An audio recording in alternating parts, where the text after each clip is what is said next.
So today I am on a quest to figure out which fighters are the most overrated in the UFC. Today I have 4 fighters in line in store for you guys lined up. I'm going to give my individual reasoning to why I think or why the community overrates these guys. This is my perceived opinion about the community and how they rate them. So I might not be the most accurate. You might think differently. Who knows? But overall, I'm giving my opinion about the overall opinion that the community has about these fighters. Hopefully I wasn't too confusing for you guys to understand, but I do have, again, 4 guys in line here today. I'm going to give you all of my reasoning, starting off with number 1, not overall, but number 1 on the list today, starting off with Colby Covington. This guy, people think that this guy is going to be a champion. He's going to be Leon Edwards.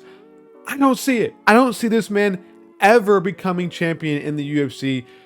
Ever. I mean, he's already, how old is he? He's already 35 years old. He's very inactive. He lost to Kamaru Usman twice. This guy can't strike worth a damn. Colby Covington has no power in his hands. He just hits scans all damn day. Doesn't have too much power. He can't knock anybody out. So he's not really that exciting of a fighter. He brings excitement to his fights by being an interesting personality. But that's it.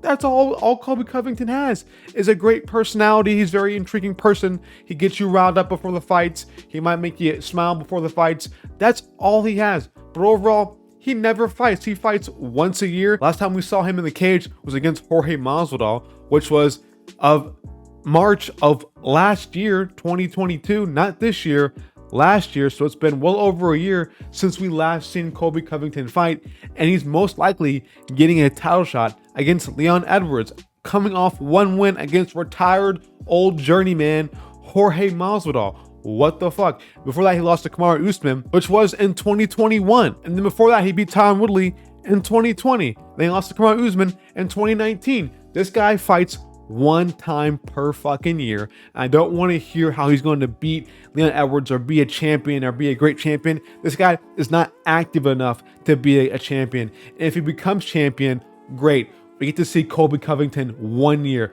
We get to see our welterweight champion 1 fucking year fight 1 time per year. No, that's bullshit. I hate that. Colby Covington's overrated. He has no good wins recently.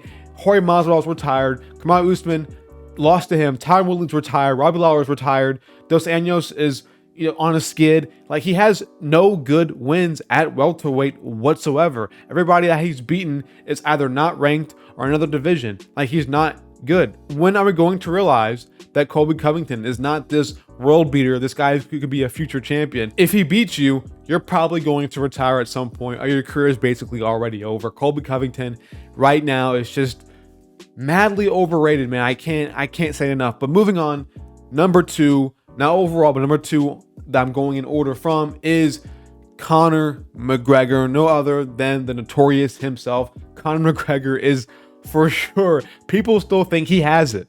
They just do.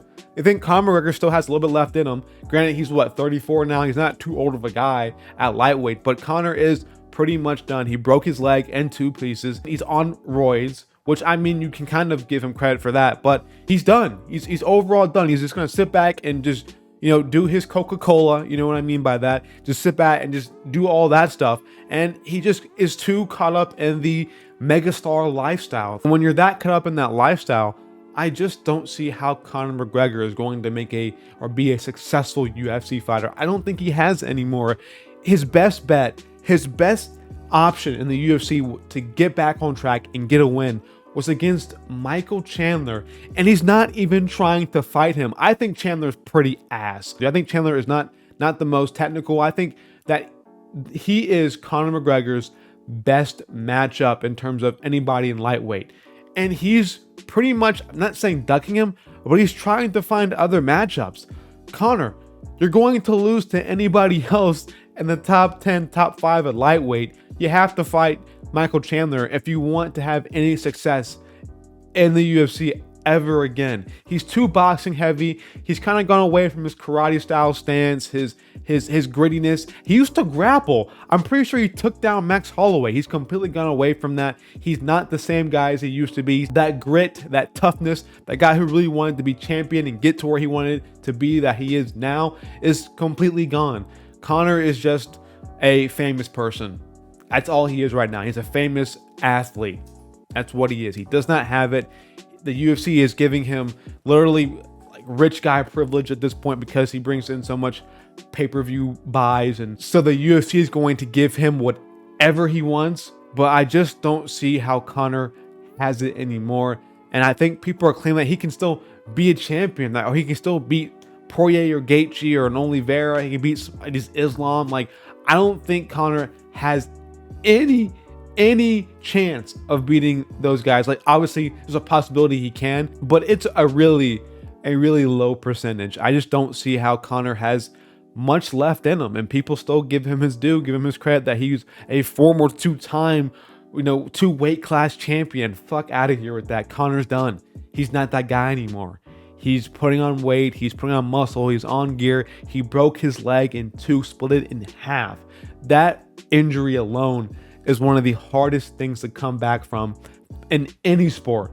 In basketball, football, soccer, whatever sport you want to name, breaking your leg in 2 is usually a career ender. And so people think that Conor McGregor can come back and still be successful, I think is blasphemous. Overall, Conor, I think, is done. People still kind of give him a bit too much credit, in my opinion. He's still very overrated. But moving on, we have Khamzat Chimaev. Now, this one is kind of a hard one for me to explain because Chimaev maybe can live up to the hype.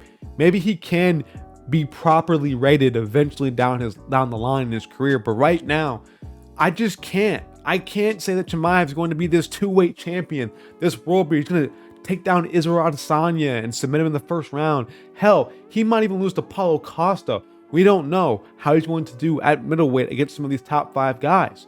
Because when he did fight a top 5 guy at welterweight, he struggled straight up.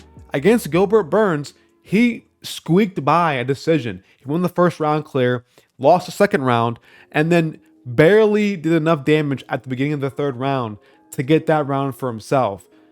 He barely beat Gilbert Burns, and we're saying this guy's going to be a 2-weight champion. He's going to smoke Usman. He's going to smoke Paulo Costa, then Adesanya. He's going to be a world beater of a guy. No, I don't see it yet.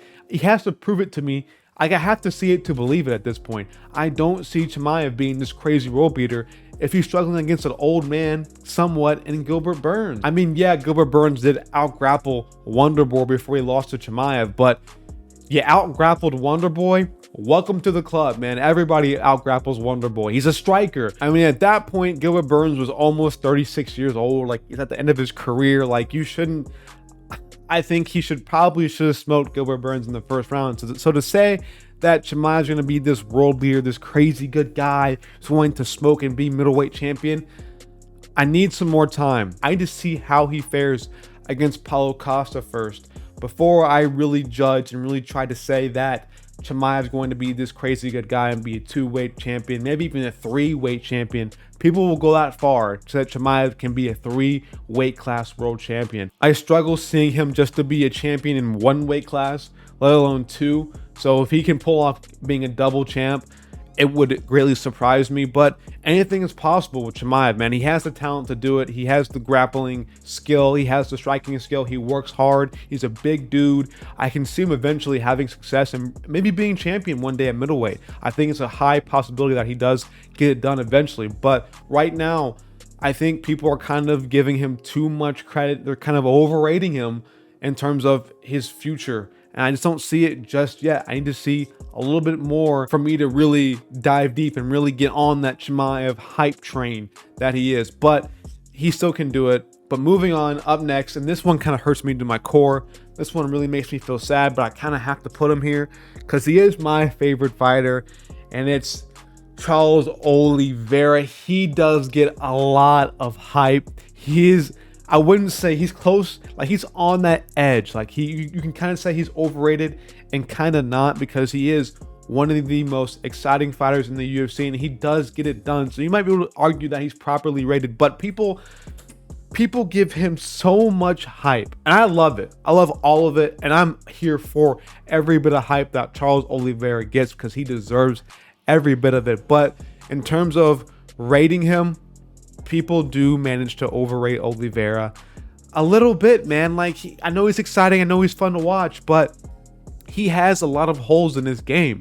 You know, I was picking him to lose to Beneil Dariush, and I'm probably going to pick him to lose against Makhachev because of just a grappler can be one of his, I mean, a good grappler who's not scared to go on top of him after they rock him or after they hurt him or get him down is a terrible matchup for Oliveira. People kind of do this all the time with Oliveira.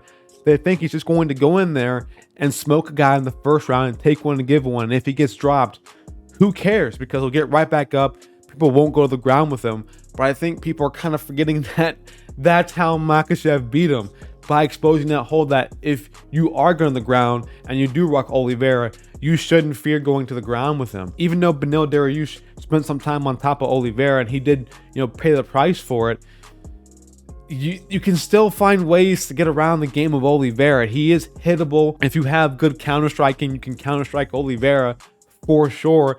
There's a lot of holes in this game, and I know he's super exciting and he's a great fighter and I love him to death, but he's not going to go in there and just smoke everybody in the first round like people think. There's a very high possibility that he loses to Makhachev again. Like, we may never see Oliveira be a champion ever again. And I would say it's more likely that we never see Oliveira as champion ever again than him becoming champion. You know what I mean? So people like to just say that Oliveira is going to be this world beater like how we want him to be, and I don't see it happening, man. I want it to happen. Don't get me wrong. I'm going to bet, I might even pick it might happen, but it's going to be one of the more unlikely scenarios that can happen in the UFC is Oliveira just smoking Islam in the first round. It's super unlikely, and it can happen, but it's super unlikely. And I think people have fallen in love with him so much that they're kind of being blinded by some of his holes or some of his mistakes that he makes inside of the octagon. It's great to see, but it's also kind of sad to see at the same time. But overall, Oliveira is a great fighter, and I will always continue to root for him. I know I shun him a lot, but I do love Oliveira. I know I always pick against him, and I always kind of put him in these weird categories, but I do love Oliveira. It just simply, we have to look at the facts here, and I'm taking my opinion out of it, kind of.